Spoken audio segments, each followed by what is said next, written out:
Les carnets de l'apothicaire, tome 5, par Yuga Natsu. Chapitre 7, le clan La, deuxième partie. Et moi qui me demandais ce qui se passait, soupira Liku-son. Après être enfin parvenu à entrer dans la résidence, il avait isolé le grand-père et la mère de Lahan ailleurs. Un regard au stratège avait suffi au jeune homme pour prendre la mesure de la situation. Sa lucidité venait confirmer le don de Latsan pour dénicher les meilleurs subordonnés de la capitale. Si mon frère avait repris ses esprits plus tôt, nous n'en serions pas là.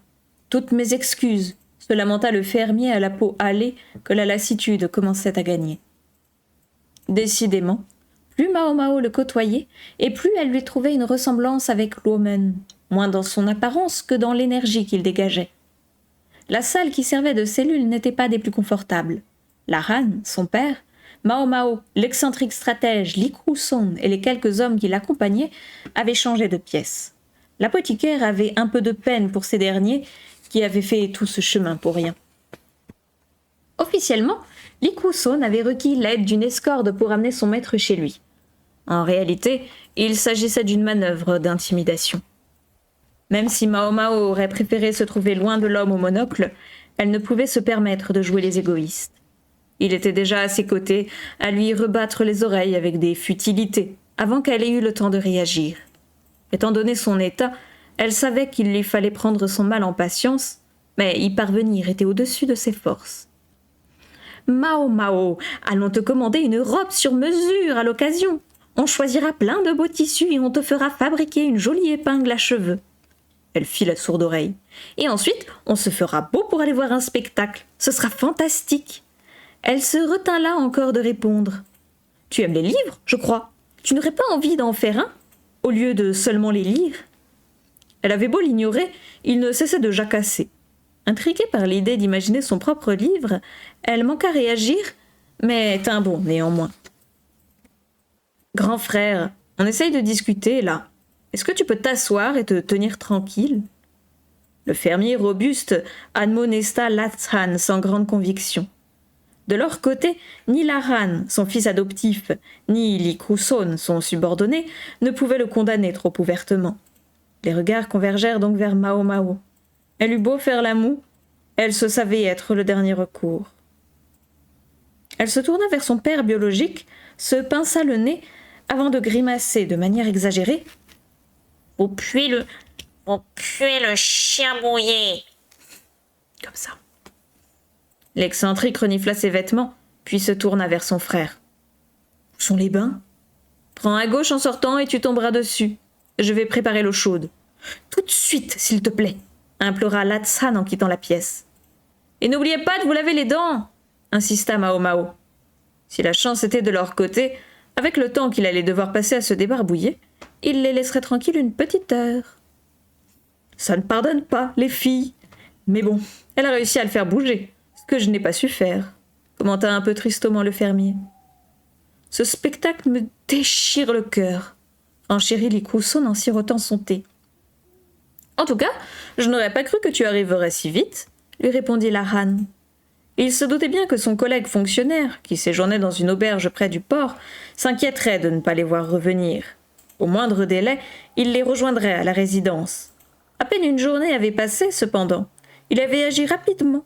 C'était le moins qu'on puisse dire. « On m'a informé de la situation, » dit-il en indiquant de la tête le père de Lahan. « Ce n'est pas moi qu'il faut remercier, » répondit ce dernier, « mais quelqu'un qui n'est pas tout à fait honnête avec lui-même. » Il regarda par la fenêtre.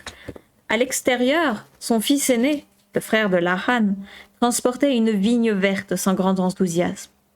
Il dit qu'il ne fait qu'imiter de loin les fermiers, mais voyez comme il est consciencieux. L'éloquence a beau lui manquer, c'est un bon garçon. Il est vrai qu'on ne peut pas dire que ce soit un mauvais bougre, appuya Mao Mao. Mon frère n'est peut-être pas un saint, mais il est incapable de se montrer malfaisant, renchérit Lahan. Vous pourriez être plus attentionné à son égard, lâcha Liku-son, plein de compassion, en jetant un coup d'œil au jeune homme qui œuvrait dans les champs. On nous enseigne que l'héritage du père se retrouve chez son fils et son petit-fils. Mais c'est faux. Regardez-le, regardez-moi.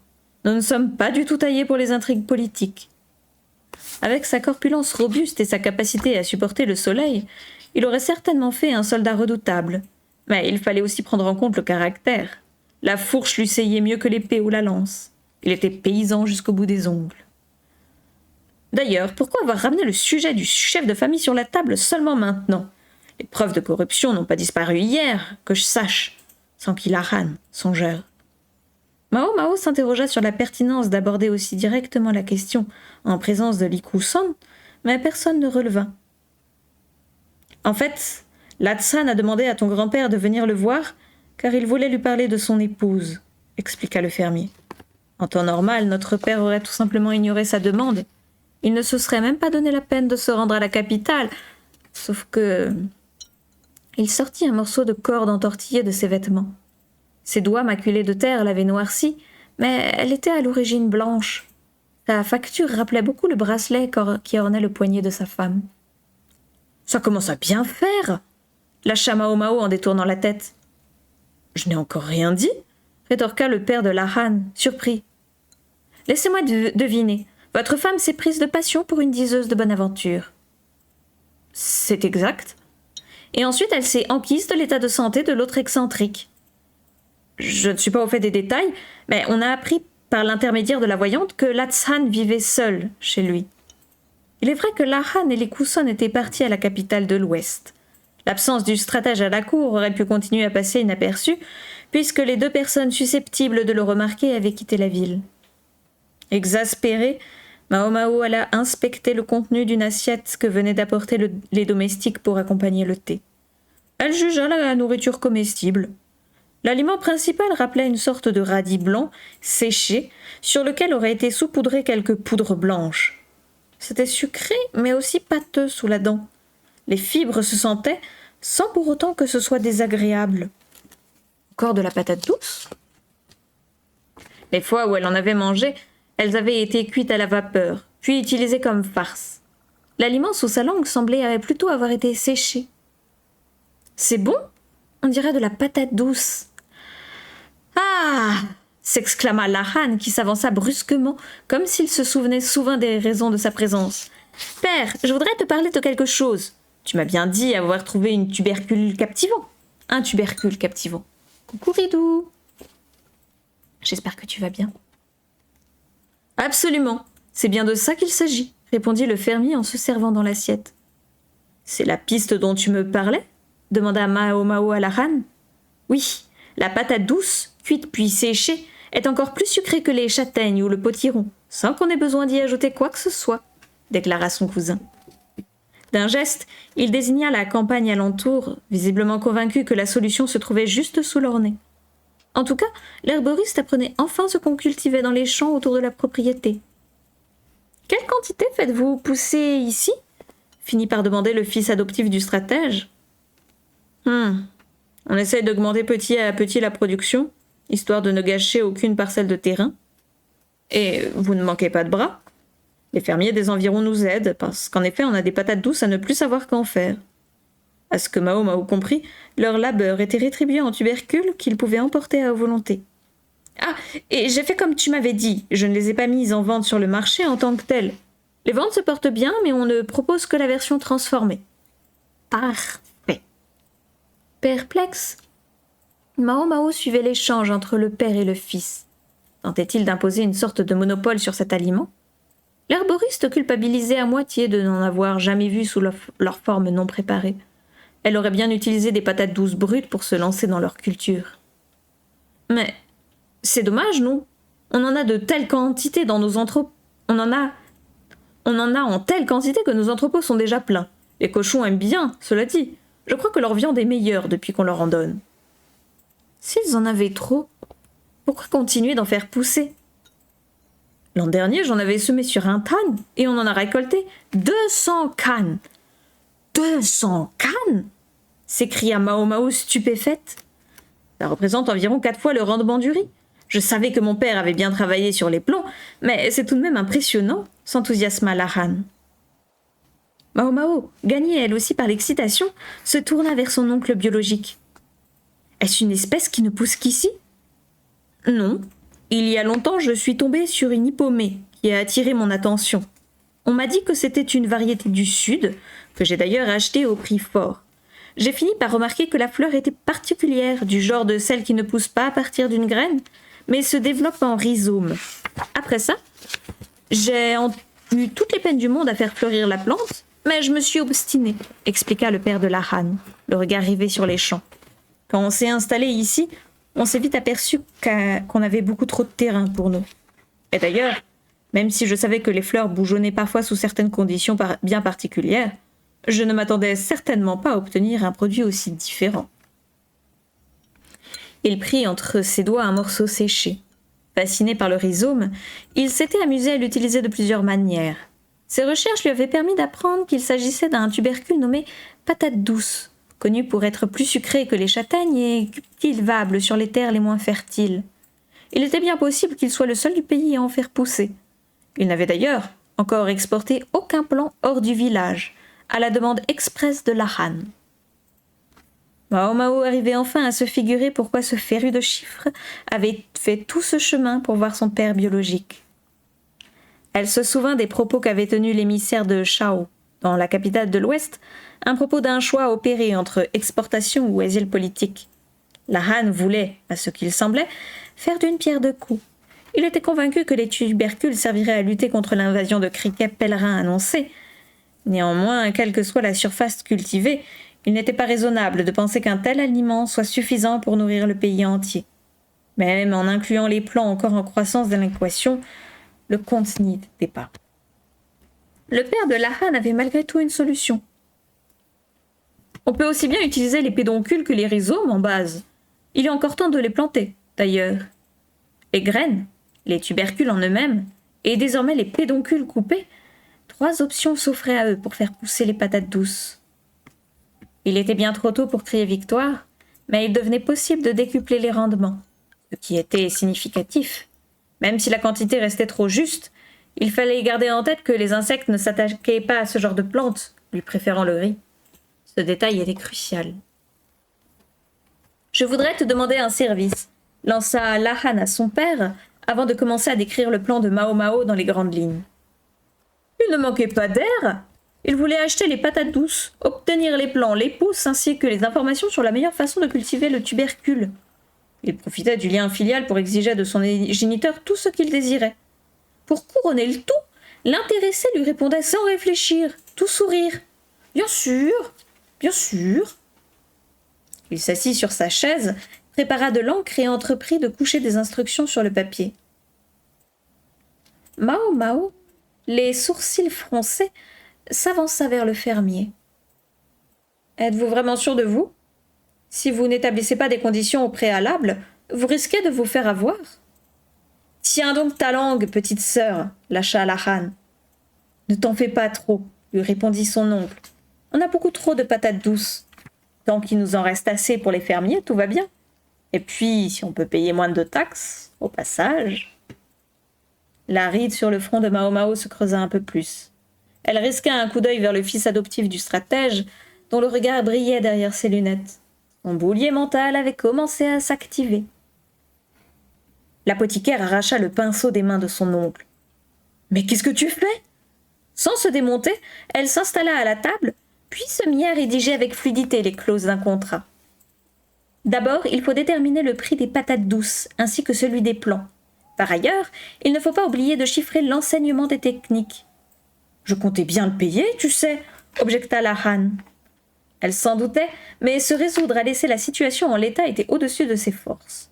Le jeune fonctionnaire ressemblait trop à son père adoptif. Il analysa, non sans mauvaise grâce, le document qu'elle venait d'écrire, réfléchissant sans doute à la justesse des montants. Un bruit lourd se fit soudain entendre. Les pas d'un homme couvert de boue qui venait d'entrer dans la pièce. « J'ai trouvé ce que tu m'as demandé, père. »« Très bien, pose ça là. » Le fils aîné du fermier porta le seau qui contenait une vigne verte jusqu'au centre de la pièce. Qu'ils aient eu vent ou non de la venue de Lahan, ils avaient tout préparé en conséquence. L'oncle de Mao Mao se saisit de la plante immergée dans le pot. Pour que le goût soit meilleur, il faut couper la racine au fur et à mesure pour éviter qu'elle ne pousse trop, expliqua-t-il en montrant la plante à l'herboriste. On peut faire bouillir l'excédent. Moi, j'aime bien, mais mon père n'est pas de cet avis. La fois où il avait proposé au vieux ronchon de goûter, l'ancien lui avait envoyé son plat à la figure, l'air de dire « Tu crois vraiment que je vais avaler ton horrible racine ?» Délicieuse ou infecte selon les goûts, la plante ne se montrait pas très exigeante sur la qualité du sol et pouvait être cultivée à partir de vignes, elle-même comestible. La patate douce semblait avoir été conçue sur mesure pour lutter contre la famine. Il restait malgré tout impossible de déterminer si, même en commençant à planter dès à présent, il pourrait en récolter en quantité suffisante. Mais en admettant que Lahan et son père aient dit vrai, le taux de production serait sans commune mesure avec celui du riz. Mao Mao comprenait mieux pourquoi le fils du stratège s'était montré si réceptif aux paroles de l'émissaire. « Il aurait mieux valu débuter la vente plus tôt, » murmura-t-elle. Le fermier et son fils cadet échangèrent des sourires forcés. Si le second avait demandé au premier de ne pas écouler son produit sur les marchés, c'est qu'il avait flairé la bonne affaire. « Eh bien, l'idée n'a pas trop plu à mon père. Il n'a pas envie de jouer aux paysans, » rétorqua l'oncle de l'apothicaire. C'était un peu tard pour s'en préoccuper, avec la quantité de terre qu'il possédait désormais, se dit Mao Mao. En plus, quand on vend un nouveau produit, on se retrouve avec des taxes supplémentaires sur les bras. En effet, se lancer dans le commerce impliquait souvent des frais annexes. Les aliments de base comme le riz ou le blé étaient taxés au prorata de l'ampleur des récoltes, avec un pourcentage variable selon les régions. Ici, on nous prélève une partie des légumes qu'on vient vendre au marché. Oui, de toute façon, on ne peut pas conserver ceux qui se gâtent rapidement. Il fallait réfléchir à dans quelle catégorie mettre les patates douces avant toute transaction. À l'état naturel, elles se conservaient bien, dans une certaine mesure. S'ils en inondaient le marché, les impôts qu'ils attendaient seraient considérables. « J'ai une telle réserve que je me moque bien de la question du coût, » dit l'oncle de la jeune fille. « Enfin, père, c'est important d'économiser sur les taxes. » Mao Mao scruta Lahan, comme pour lui signifier qu'il était mal placé pour tenir de tels propos. Ne travaillait-il pas lui-même pour les collecteurs d'impôts ? Vous avez l'air d'apprécier votre quotidien, lança Mao Mao, l'air de rien. Beaucoup, oui, au point où je me sens parfois coupable d'être aussi heureux, répondit le fermier, le regard rieur, la vigne entre les mains. N'en déplaise à mon père et à ma mère, je suis reconnaissant à Latshan. Sans lui, jamais je n'aurais eu cette vie-là. Il a quand même causé du tort à son entourage.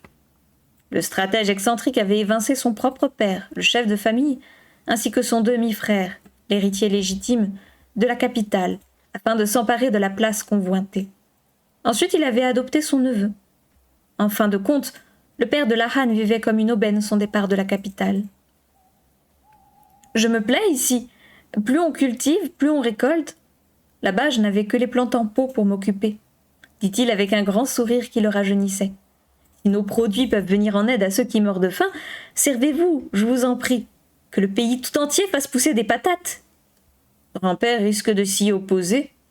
C'est certain même. 10 ans ont passé et sa fierté ne s'est toujours pas remise de l'affront qui lui a été fait. Tant pis pour lui. La vie continue et la sienne sera toujours affreusement morose, quoi qu'il arrive, dit-il froidement. Il a toujours aimé jongler avec des nombres hideux, renchérit Lahan. Son regard se perdit dans les champs. Il tentait sans doute de déterminer combien de patates douces il était possible de planter, sachant que les vignes coupées se conservaient plusieurs jours dans l'eau. En réalité, même s'il s'y mettait sans attendre, rien ne garantissait de bonnes récoltes dès la première année. Tout comme la panacée n'existait pas, le plan parfait non plus. On ne pouvait que peser le pour et le contre, puis opter pour la solution la plus prometteuse. Tout à coup, la porte s'ouvrit en grand. « Mao Mao !» s'écria une voix enjouée. « Je suis tout propre !» Nu comme un verre, excepté un simple pagne, l'excentrique au monocle avait soigné son entrée. Excentrique ? Fou plutôt. Il n'avait même pas pris le temps de se sécher correctement. Tout son corps goûtait, tignasse comprise. Agacé, l'herboriste versa du thé froid dans une tasse, puis ajouta une infime quantité du contenu d'un petit flacon qu'elle avait tiré de ses vêtements. Elle tendit la boisson au stratège à moitié nu. « C'est pour moi, Mao Mao. Buvez. » Submergé par l'émotion, Il avala le mélange d'une traite, les larmes aux yeux. Après un instant de silence, il commença à vaciller, puis s'effondra au sol. « Enfin, tu ne l'as quand même pas empoisonné ?» s'alarma Laran. « Ce n'est que de l'alcool. » La tolérance de Latsan à la boisson n'allait pas en s'arrangeant, bien au contraire. Mao Mao a une fiole d'alcool sur elle?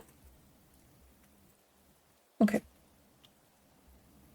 Mao Mao, qui en avait assez vu, s'empara d'une couverture qui traînait dans la pièce pour en recouvrir Latsan. Laran et Likuson, excédés, transportèrent le pauvre homme jusqu'au canapé. « Je suis content d'avoir eu des garçons », lâcha l'oncle de l'apothicaire, un sourire indécis sur les lèvres. Sur le visage du stratège flottait une expression des plus dérangeantes. Il tentait de murmurer quelques paroles dans son sommeil, la bouche relâchée.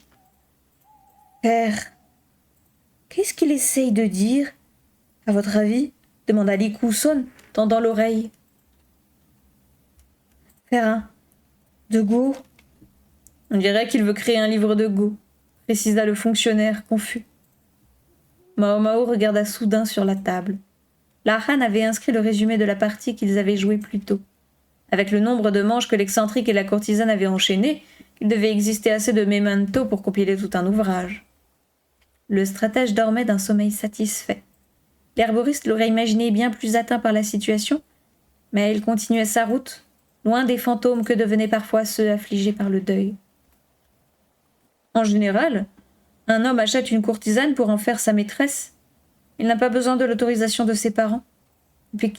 Et puis quand on voit la relation qu'entretiennent Latsan et son père, lâcha Laran. Et donc, il souhaitait faire une présentation officielle, apparemment. Il est allé jusqu'à contacter mon grand-père, à qui il avait tourné le dos durant toutes ces années auparavant.